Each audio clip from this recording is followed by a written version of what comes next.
National security today includes not only military threats, but also the resilience to the infrastructure that supports modern life. Our next speaker is Lieutenant Colonel Tommy Waller from the great state of Louisiana. He served 2 decades in the Marines with deployments to Afghanistan, Iraq, Africa, South America. He now serves as the CEO of the Center for Security Policy and is a lead advocate for protecting America's electrical grid and critical systems. In addition to running the Center for Security Policy, he also manages a nationwide bipartisan Secure the Grid Coalition. I think many of you know in South Carolina we are talking about the grid. He's been working with many state legislatures, offering briefings on the threat and steps states can take to help protect their grids from a prolonged, potentially life-threatening outage.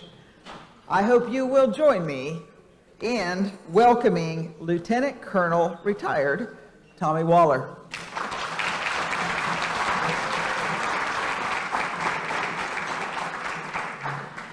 At first, I just want to thank Mark for the work he just described, being able to thoughtfully deal with political warfare.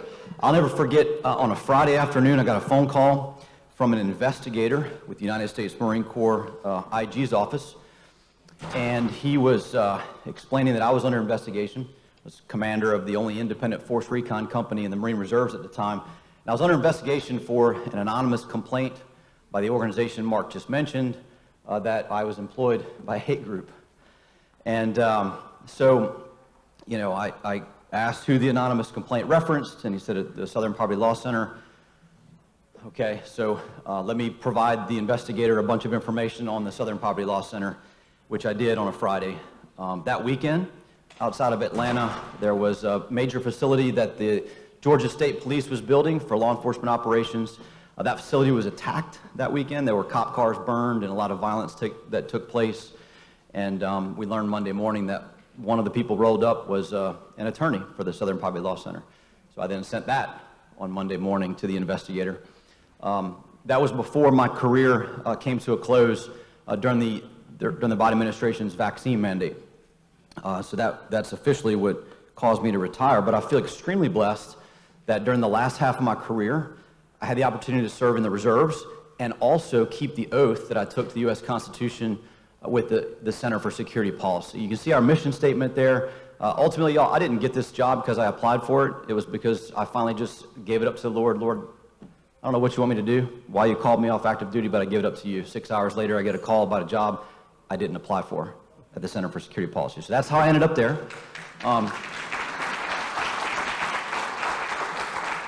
And I want you to know our mission, so the uncompromised analysis part of our mission is that we don't take any money from the government at any level, any foreign sources, or any corporation or industry that can profit off of our recommendations. So everything I'm going to tell you is in the public interest. It's in your interest.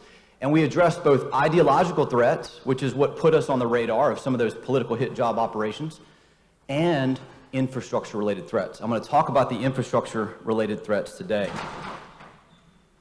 First, though, I want to reference your own state seal, your own state motto, right? You can see it there in Latin. If you can't see the English, then I'll go ahead and read it to you, okay?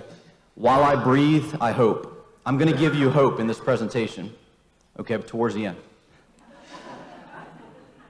And then preparedness in mind and resources. You are being prepared in your minds, and you're going to be given resources today. You already have been given a lot. I'm going to give you some more. So let's just keep that in mind as we go.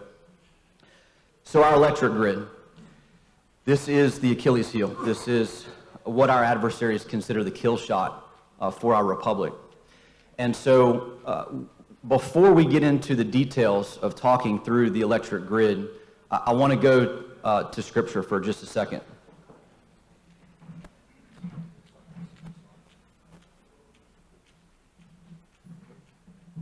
Okay, so you all, so I'm a recon guy, so this is like the very first recon guys, right? You guys know what I'm talking about, right? The 12 mighty men that they picked to go check out the promised land. They did their reconnaissance. 2 of them came back with faith and courage in God. 10 of them provided a what? What does Scripture say? An evil report. And what was evil about it? Well, I mean, look, the land they scoped out, that would have been rough to conquer. Think about the Israelites. They got tents. They got hardly any infrastructure. I mean, the facts of the matter were that they would have no business being able to conquer those civilizations of the promised land on their own. Right? So it was evil because they lacked faith. So we have to combine the facts with faith. And that applies to what I'm about to tell you about, because it is not going to be an easy thing to fix. So we need to also think about the unique roles that all of us have in fixing this problem. The United States of America cannot live without electricity. And it's threatened by a lot of different vectors. And so just like Scripture says, you can see on the left, all the various parts of Scripture that tell us that we are uniquely made as humans and we're all given different gifts. We each have a role in being able to address these various threats. And so you heard from Steve earlier about the climate cult, right? So one of the threats to our grid are government policies. We will have blackouts in this country because of our own government policies if we don't reverse them. So there's supply chain issues and threats, right? Chinese manufactured transformers. There are physical sabotage, cyber attack. But I'm going to focus today on the one that is the least addressed and that can cause the most catastrophic harm. And that comes from the electromagnetic spectrum. You maybe heard of EMP, electromagnetic pulse. And so we're going to talk a little bit about that. But what I'm going to do is I'm going to take you through a story. And this story, it will come true. It doesn't have to come true, but it will come true if we don't take action. Okay, so I just want you to imagine, you can close your eyes if you want to. I just want you to put yourself in a position where you're a hard-working American. I bet you get up early, disciplined, right? So you got up at like 4:30, 5 a.m., still dark outside, you're getting ready for your day. And 93 million miles away, what you don't know is that off the surface of the sun, a massive eruption just took place. And NASA and NOAA, the Space Weather Prediction Center, they see this flare just explode off the surface of the sun. And they send an alert at that moment to the electric utility industry. 93 million miles from the surface of the sun, a coronal mass ejection, so highly charged magnetized particles explode off the surface of the sun, traveling 6.5 million miles per hour, which means it's got about 15 hours before it strikes Earth. You go about your day, hard work day, long work day, you finally come home for dinner. You sit down with your family. It's already dark, and you're sitting down at dinner. Now, about 15 hours has passed. And at this point, that coronal mass ejection crosses the last satellite, the ACE satellite that's 1.5 million miles away. And when it hits that satellite, we finally get some sense of how strong it is. And at that point, NOAA issues the most severe alert, G5 K9 storm. Now, at 6.5 million miles per hour, it will strike Earth in 9 minutes. Now, at this point, the electric utility industry is concerned because they got the alert, and they're watching their system. And as they watch their system start to respond, what's happening at this point is that coronal mass ejection, those highly charged particles, are striking the Earth's magnetosphere. Our magnetosphere is being hammered by this solar weather. And anytime you have a magnetosphere and it moves, if it heaves, if it wobbles, it produces electromagnetic energy. Think about when you start your lawnmower. There's a little magnet surrounded by copper wire. It's like a little generator. And you pull that cord, and the magnetosphere, the movement of it, produces electromagnetic energy, electricity, to your spark plug. Well, this gigantic magnetosphere around the Earth is struck by these particles. It's moving and heaving and wobbling. And in the crust of the Earth, it's inducing a current, a geomagnetically induced current, otherwise known as a ground-induced current, GIC. Now, what does electricity always want to do? Find the path of least resistance. So it's traveling through the crust of the Earth. And what does it sense? It senses this massive, wonderful infrastructure that we cannot live without, called the electric grid. These huge, long conductors called transmission lines. And these transformers, these wonderful, amazing, irreplaceable assets that are stepping up the voltage, high voltage, low resistance, stepping it up to transmit it. And those things are plugged into the ground with a neutral wire. So what does this current want to do? And what does it do? It passes right into that neutral, right into that transformer. Now the electric utility operators, they have operating procedures to take care of this threat right now. They got a binder somewhere. And they're looking at the binder and they're like, well, it says it's supposed to load shed. What does load shed mean? Turn your power off. Except, hold on a second. There is an incredibly strong DC current traversing through the system now. And the very breakers that we want to use to load shed, they're not designed to operate with DC current. And if we try to use them, they're going to blow up. They're not going to work, and they take years to replace. So we're just going to watch. We're just going to watch what happens. And they do, while you're at dinner, and the lights go out. Now, once the lights go out, your children notice that there is an incredibly beautiful view of this purple-green hue in the sky outside the window of your dining room. So you step outside and you look, and it's absolutely gorgeous. It's the most amazing aurora borealis. It's like you went to the Frozen Disney movie and it's at your house. Beautiful. And you can see it really well because there's no power anywhere. There's no light anywhere. Now your cell phone's got light. It still works fine. So you call your mom and now, did you guys lose power too? Yep. Do you see what's in the sky? Yep. You call your cousin across the other side.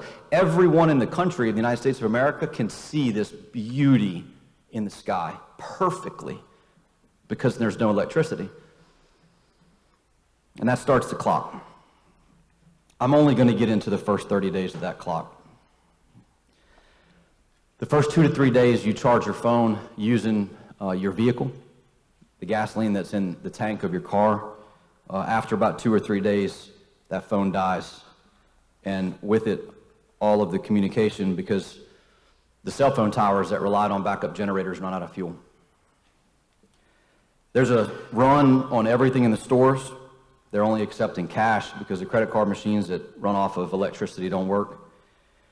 The resupply of those stores is not happening because the distribution centers are without electricity. The refrigerated food is starting to spoil both there and in your own home. Within 4 to 6 days, law and order starts to break down because, well, there wasn't any preparation for the emergency responders to go without power either. Stores are being looted at this point, and people are starting to wonder if they should stay where they are. Many of them start to move out of where they are, thinking that things will be better in the suburbs. By days 7 to 10, the emergency backup diesel generators run out of fuel at most water and wastewater facilities. Same with radio and TV stations, hospitals, the food processing plants. And there's no tanker trucks coming to refuel because the lines at the gas stations have already gone away, because so has all the gasoline at those gas stations. Hospitals at this point are required to transport their patients because their procedures say that they need to do that after they lose generator power. There's nowhere to send those patients. Fires start to burn out of control because there's no water pressure. Sewer starts to back up in people's homes because there's no sewage capability. The situation becomes extremely difficult within the first 14 days. And without law enforcement, by 2 weeks' time, desperate, extremely hungry humans throughout this country start to do whatever it takes to survive. Now, at the 7-day mark, the emergency diesel generators supporting our nuclear power plants run out of fuel because the NRC requires only 7 days of fuel for the backup emergency diesel generators that keep our spent nuclear fuel cool. Let me say, I'm 100% pro-nuclear. Clean, carbon-free electricity, baseload power. Steve, I think would agree. He showed you those slides. 43% of your power comes from nuclear power. But that fuel, after it's used in the reactor, needs to be cooled for a period of years underwater, 40-foot deep pool of water. And that water circulates with pumps that run off of what? Electricity, which we don't have. And that NRC requirement of 7 days of fuel has long expired, and that water is starting to boil off. As it boils off and it finally dissipates and disappears completely, the zirconium cladding around the rods dissipates into a hydrogen gas. That hydrogen gas then is superheated with that radioactive material, and it causes an explosion. That explosion then releases radioactive material across the United States in potentially more than 50 locations. That's the first 30 days. Now, that's one story. That's a story that will come true if we don't do anything about it. Let me give you an alternate ending. Okay. The alternate ending is that your children notice that light outside the window during dinner. They say, "Hey, you see that light?" And you walk out on your front porch. And it's a lot harder to see. But you're doing this right here. You're happily taking pictures of it and texting it to your family. And the United States of America is witnessing a beautiful Disney Frozen level aurora and being joyful about how beautiful it is. Simultaneously, there's about 6,000 devices called solid ground that has been attached to the neutral wires of the roughly 6,000 vulnerable transformers. And they're blocking that GIC. And that story happened because we acknowledged that we had a problem, and we decided to fix it. It's going to be up to us to decide which of those stories comes true. What I want to do briefly, though, is prove to you why it's true and what it's going to take to make story number 2 happen and avoid story number 1. One additional thing I want to tell you is that the threat that I just described comes from the sun, but it can also come from nuclear EMP. We're not going to get into the details of the phenomenon of nuclear EMP at length, but I want you to know that the late time component called E3 HEMP, E3 high altitude electromagnetic pulse, it does the same thing to our Earth's magnetosphere. It creates the same kind of ground-induced current. And what you see in those 2 Department of Homeland Security slides is what happens to the nation's grid no matter where the blast takes place because of that E3 part of electromagnetic pulse. So one of those graphs is New York City. The blast is over New York City. The other one's over Dallas. Nationwide grid collapse. But it doesn't have to happen. What's happening inside the transformers is a lot of things, okay? But you can see the picture there of a transformer, the internals of a transformer in Salem, New Jersey, from the 1989 Hydro-Quebec storm. That was a very minor solar storm that blacked out Quebec for about 9 hours, causing over $13 billion in economic loss. And remember, the utility industry's plan for this is load shedding, to turn your power off.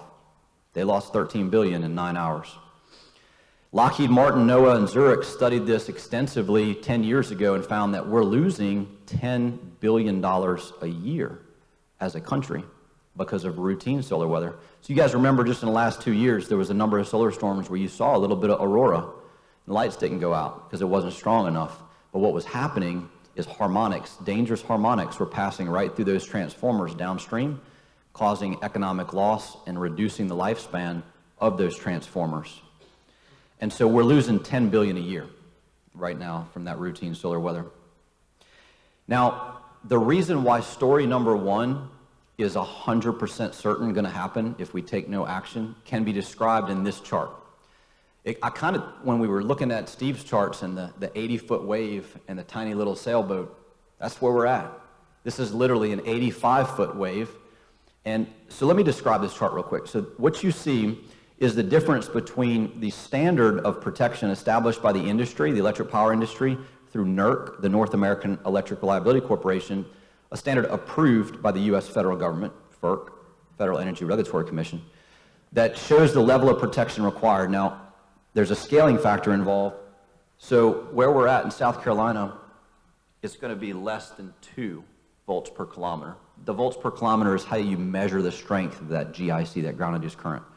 What you see in the middle are real solar storms, 1921 railroad storm. The 1859 Carrington event, we didn't really know how strong it was because we didn't have magnetometers back then, but we know it was stronger than 20. NERC's own scientists recommended 30 to 40 volts per kilometer of protection. That was their recommendation. This is what the standard is. What you see on the right is nuclear EMP. So 1962, the Soviets conducted a nuclear test. We did our own nuclear tests. In fact, Ambassador Cooper in this room was involved in a lot of the understanding of the effects of nuclear EMP. And what we found from the Soviet test is that they achieved 66 volts per kilometer. They tested it in the exact geomagnetic latitude and longitude of Washington, D.C., on the other side of the Earth in Kazakhstan. So we know in Washington, D.C., we'll see that kind of threat. And then 85 is where the Congressional EMP Commission recommended for protection. And last May, two important things happened last May. The IEC, which sets international standards for threats like this, recommended 85 volts per kilometer protection. And the NRC, the Nuclear Regulatory Commission, remember we talked about that 7-day fuel standard? For 14 years, there had been a petition. We've been pleading with the Nuclear Regulatory Commission, please produce some requirement for walk-away safe power generation for those spent nuclear fuel pools. Please, whatever it takes. We gave them lots of different examples. And in fact, it was the primary concern of the U.S. Air Force Electromagnetic Defense Task Force. Two of us, Ambassador Cooper and I, were both in those meetings with members of the White House NSC and the world's foremost experts on EMP, pleading with the NRC. They wouldn't talk about it. They finally made their decision. This petition just said, look, if there's a solar storm that knocks out America's grid, we've got to do better than 7 days of diesel fuel. So they deliberated for 14 years.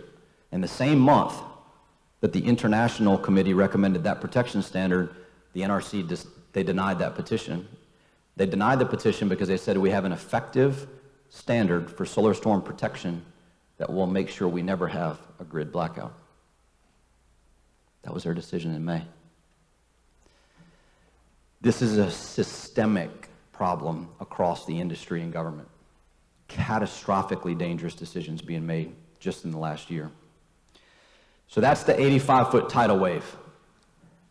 And we've got less than a 2-foot wall, and the wave's coming at some point. So what do we do about it? Well, 2016, the Department of Energy assembled some of the nation's foremost experts to ask, what do we do about it? And you can see some of the things on the slide here. Number one, prevent grid failure if at all possible. Try to keep the grid, because once you shut it down completely, it's going to be extremely hard to turn back on. And how do you do that? Well, transformer protection was the number one priority, the low-hanging fruit, in their words. And the reason was because of all the things that happens to a transformer with this GIC threat. It not only ruins a transformer, but it turns the transformer into a weapon that produces harmonics down the line and crushes the rest of the grid's equipment. The other thing is, how long does it take to make these transformers? Well, right now you can see on that image 4 to 6 years. 4 to 6 years, predominantly made overseas. And in fact, now, unfortunately, mostly made in China. We have 623 Chinese manufactured transformers in our grid now. We know that at least one of them has been found with a hardware backdoor that could turn it off. There is no program to inspect them, and we continue to import them. And even the ones we have, we can't afford to lose, because to replace is 4 to 6 years. What's involved if we did need to replace them is extraordinary to move these things. So these two carts that you see right there, one by rail, one by wheel, they move about 1 to 3 miles an hour. It's about as fast as you walk. So you think about if we had one ready in a warehouse somewhere in the U.S. and you wanted to replace a transformer somewhere here in South Carolina, well, it's going to get there about walking speed, okay? And there's only so many of these carts in our country. You look at the sort of things that need to be done just to cross things like railroad tracks, get under power lines, get across tight turns. I mean, it takes years to plan just the route. What happens if you get there and it just falls off the truck? right? The other piece is that just in blue sky conditions, like right now, at this very moment, if there's one of these massive transformers and you had one sitting in the same substation, it would take about a month to replace, just because of the tens of thousands of gallons of oil that needs to be transferred in and out of that system and the trucks that it takes to get that oil there. Are you guys kind of getting like some sense of like the criticality of transformers and why we might want to maybe kind of protect them a little bit? This one costs $20 million, takes 6 years to build. Now, are you guys ready for the good news? Okay. All right, so there's good news. And you know what? It's a result of an event like this 18 years ago, where the founder of our organization, Frank Gaffney, was giving a brief similar to this to an audience, and in that audience was the family that owned a massive company called Crown Iron Works. And the spouse of the third generation owner looked at her husband and said, "Fix this." And they did, at least for this part of the threat. The technology is called solid ground. You see it on the left, it's tiny compared to that transformer, right? So for about 10 years, this technology has been tested in 3 locations in our grid. That's another picture of it right there. All it does is it attaches to that neutral wire of the transformer. Think of it as a big, huge surge protector that takes that DC current and blocks it. So what this means is that this is a fixable problem. I went on in December, Imprimis, the company that produces these, which you should know is family-owned. There's no investors. There's nothing public about it. We don't have any financial relationship with them. We're just excited about the fact that they have a solution. So I went there with the producer of a film. You guys should write this down. Grid Down, Power Up. It's a documentary by David Tice, narrated by Dennis Quaid. It features a story about Lake Wiley, which we'll talk about in just a second here in your region. But we were updating the film with the good news. We wanted to get on camera the last test that happens to this unit before it's installed in the grid. And it's called a battery test. So I walk up with my little Marine Corps little flashlight, one little AA battery, and I touch the unit with it. You know, you can see in the picture I'm shining the flashlight for the little film. There's a panel in there that is like the sensor for the wire that goes to the transformer neutral. I touch the panel with the AA battery. Boom! It activates. Y'all, it was so motivating. And then it was depressing. Because across the other side of the warehouse was a big shipping container for that unit to be boxed up and shipped to a foreign country. Right now, foreign countries are buying that unit. China's ripped off the IP. They're deploying it across their grid. We're losing $10 billion a year from routine solar weather. We could lose our entire civilization, and for $4 billion, we could fix this all at once. And so we provided that information to the Department of Energy in November in a series of reports, which you can access yourself. Everything I'm telling you, all of the intellectual ammunition, so you know it's true. This is what's going on right now. Nothing at the federal level. Zero. China's rolling. Okay? So that's why I'm here. The National Council of State Legislators made a resolution last summer calling on the federal government and state governments to start addressing these threats, starting with the longest lead time assets first. What are some long lead time assets we just talked about? Transformers. What did we develop? We developed a model bill called Save Transformers Act. Survey all vulnerable electric transformers. It simply demands that the utility industry take the system they designed to comply with this standard. So they have a system where they plug that number in, and predictably, what do they get? You're fine. You don't have to do anything. And it simply says, plug that number in. That's it. That's it. And it says, tell us what you need. Tell us how much money you need to fix it, what you suggest to do to fix it, okay? It's amazing, the opposition, if you can believe it. I just got back from Tennessee. I did not have the time to do the deep dive for South Carolina, but we did for Tennessee. It looks like they probably will need about 46 of those units. You can see, if you do the math, it works out over, amortized over a 30-year period, about 2 cents added to the electric bill per month of a Tennessee resident. We predict that South Carolina is probably not too much different. We think it may be closer to 50. That might be 3 cents added to your power bill. Still not enough. Still massive opposition. So on Monday, we will be filing an official complaint with FERC, the Federal Energy Regulatory Commission, with all of the intellectual data to support this, over 400 pages, with one simple petition for the federal government. Please just approve cost recovery for them to model their grid to the 85 and to protect it. That's it. Just that simple ask. That's going to happen on Monday. So we're creating all the conditions for us to be able to address this through policy at the state and the federal level. I do want to acknowledge that if we protect against that GIC threat, it is hugely helpful. It takes the solar weather threat off the table. It prevents nationwide grid collapse from a nuclear EMP, but it doesn't fix the rest of the nuclear EMP problem. E1 is a problem. That's the first part of the pulse. It's Fry's small electronics, as you can see. It's line of sight from the blast to the impact. So the higher the blast, the wider the impact, but the less strength of that part of the pulse, right? What I'm saying is that if we can protect against that ground-induced current, we have a chance to come back, okay? But we still have to protect against the other forms of electromagnetic pulse. The good news is, and the other thing that we have to do is we've got a plan for blackouts, right? I mean, if you see this FEMA slide, it says there is no plan for protracted long-term blackouts at the federal level. There's no cavalry coming. So we've got to still protect against E1, and we've still got a plan for blackouts. The good news is there's a bill right now in your legislature sponsored by Representative Kathy Landing that calls on your state's emergency management division to begin doing that kind of planning, to look at those parts of the threat as well. And the other good news is there's two gentlemen in this room who have a history of working this. Ambassador Hank Cooper, who literally helped protect our nuclear weapon systems and command and control systems from this threat during the Cold War. Just one tiny bit of the amazing things that he's done throughout his entire career. It also involves working it from the bottom up, called the Lake Wiley Project. You could have a whole discussion about just that project, and you should.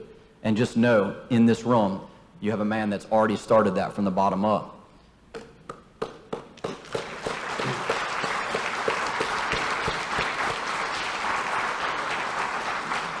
And you have Dave Phelps. Dave, if you would raise your hand. Dave has been working this as a volunteer for years as an engineer, a practical engineering approach on how to tackle this problem, right? So that bill in South Carolina gives an opportunity for the experts nationally and locally to work together on this problem. And I'm committing to you that I'm going to continue to work on the transformer problem as soon as I can find a bill sponsor in South Carolina and as much as I can at the federal level.